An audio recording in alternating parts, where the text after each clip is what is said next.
Rakennusvalvonnan aiheena kaupunkimallin hyödyntäminen rakennuslupahankkeen kaupunkikuvallisessa tarkastelussa.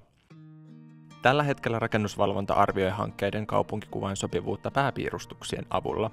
Pääpiirustukset ovat suunnittelijan laatimat tekniset 2D-piirustukset. Näistä kaupunkikuvallisessa tarkastelussa mukana ovat asemapiirustus ja julkisivupiirustukset.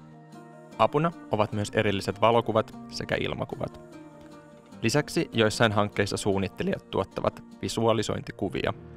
Visualisoinnit ovat aina suunnittelijan näkemys, jolloin ainoastaan parhaat puolet tuodaan esille ja huonoja puolia pyritään häivyttämään. Nykypäivänä suunnittelijat laativat suunnitelmastaan lähes poikkeuksetta 3D-mallin, josta edellä mainitut piirustukset tulostetaan.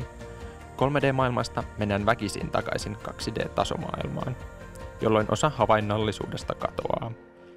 Hankkeen tietomalli on kuitenkin mahdollista upottaa jo olemassa olevaan Helsingin kaupunkimalliin. Tässä on jo helpommin hahmotettavissa rakennusmassan istuminen ympäristöön.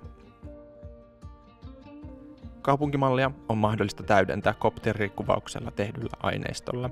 Tällöin ympäröivästä kaupungista saadaan tarkempi ja havainnollisuus paranee. Kun kaikki nämä yhdistää, muodostuu täydennetty kaupunkimalli, johon on istutettu tulevan hankkeen tietomalli, jota voidaan tarkastella eri suunnista ja näkökulmista. Malli mahdollistaa näkymän katselun myös eri ajankohtina, jolloin myös varjot ovat realistiset ja lankeavat oikein. Havainnollisuus etenkin hankkeeseen perehtymättömälle on parempi. Yhdistettyä kaupunkimallia voidaan hyödyntää niin kaupunkikuvatyöryhmän käsittelyssä, alueryhmien työskentelyssä, yksittäisen hankkeen lupakäsittelyn tukena, mutta myös mahdollisesti naapurien kuulemisessa sekä myös päätöksenteon tukena.